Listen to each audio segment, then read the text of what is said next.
Hello, everybody. I'm here with Haoyu, Hello everyone. also known as Michael, Yeah. and today we're gonna do an interview.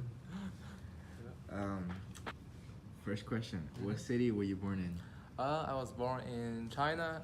It's called Baoding. It's a city in Hebei province.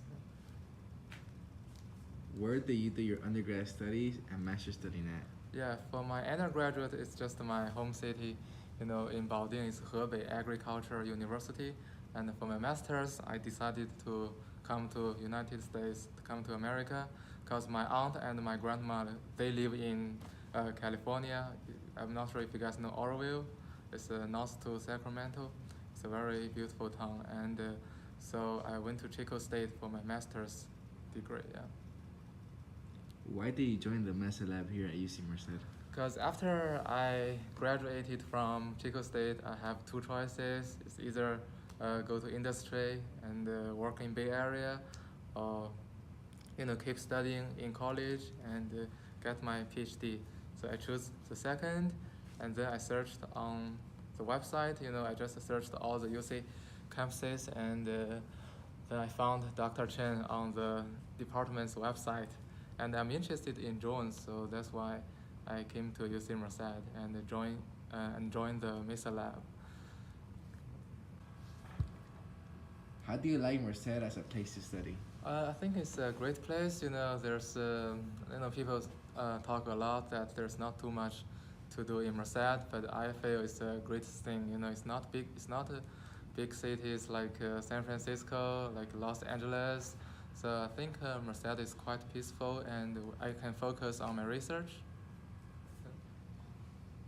What are you currently doing research on at MESA Lab? Currently, I'm working on the precision agriculture, so my major is computer science, but I mainly use the computer science like some algorithms to apply the knowledge for agriculture. How long have you been doing research, and how long do you think it will take you to get your PhD? I've never done research before I came to UC Merced, so I think it's been like 2 years for real research, because yeah, I think for my PhD it's gonna be like maybe 2 or 3 more years, because usually it's 5 to 7 years. If you got a master's degree before, it's 4 or 5 years. If you go to a PhD directly after your undergraduate, it's usually take like around 7 years. In America, that's how it works. Can you describe some articles that you published, for example, tree canopy differentiation and a detailed study on accuracy of uncooled thermal cameras? Yeah, sure, no problem. So for the tree canopy differentiation is that, so after we collect the images by the drones, we need to stitch all the images together, and we can get a map for the whole field.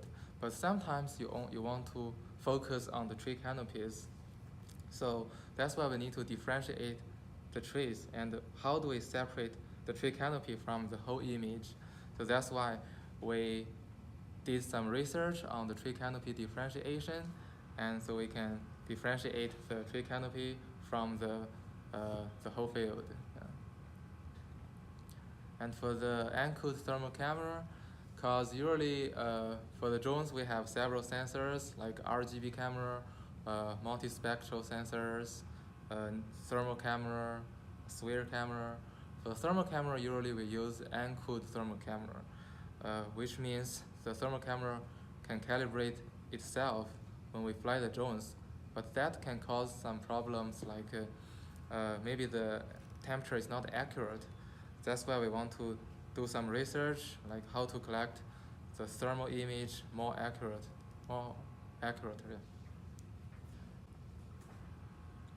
And in what ways do you contribute to the agriculture technology industry?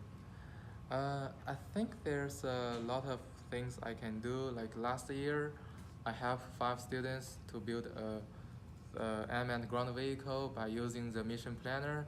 So we realized we finished the waypoints, and we also did some research work on the ROS, And for this years, I think I can help you guys to use the ROS to control the unmanned ground vehicles. I think it's a higher level design, because mission planner can cause us lots of problems like GPS signal, like turning issues.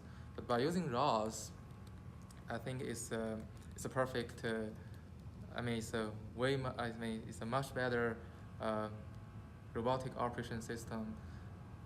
Yeah. What are your future career plans? I'm not sure yet. For now, I really want to become a professor in college because I think life is. I won't say it's easier for in the college, but I like stay in college, and I think it's easier for me.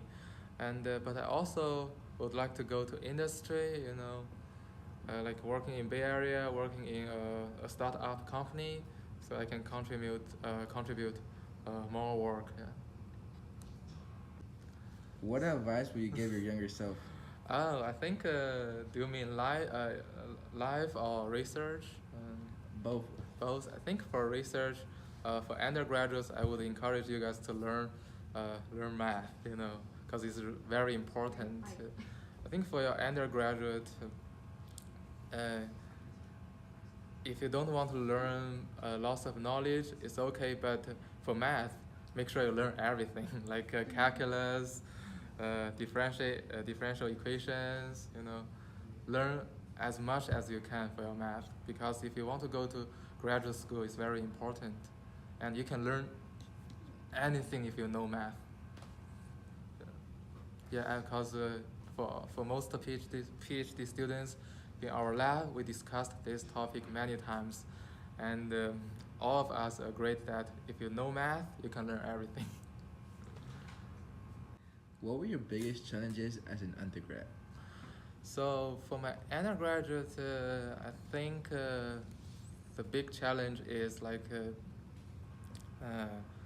which research topic should I choose? Because there are many study areas. It's better if you know what you want to learn and what you want to do in the future. Even either go to industry or go to graduate school. You have to make a choice. I think that's the biggest challenge I have, because I didn't think too much when I was an undergraduate, so that's why it gives me lots of trouble. What advice would you give us, the 2019 AgTech interns, since we're all undergrads heading into our third year, and we haven't decided if we want to do research or go into the industry? Mm-hmm. So, well, I think it's a tough question. For me, when I was a third year undergraduate, I was trying to come to America for my master's, for my graduate school. So for me, at my third year, I was trying to learn English. I was trying to pass the TOEFL. It's an English test exam, and also the GRE. So I think for you guys, just to follow your heart. If you're going to go to industry, if you want to earn more money, maybe go to industry first. But if you want to become a professor, do real research, just go to graduate school directly and get your PhD as early as possible, and then you can do whatever you want, either go to industry or go back to college. There are many choices. Yeah. So I want to give a thank you to Haoyu, aka Michael. Yeah, thank you. Applause, everyone. Thank you, guys.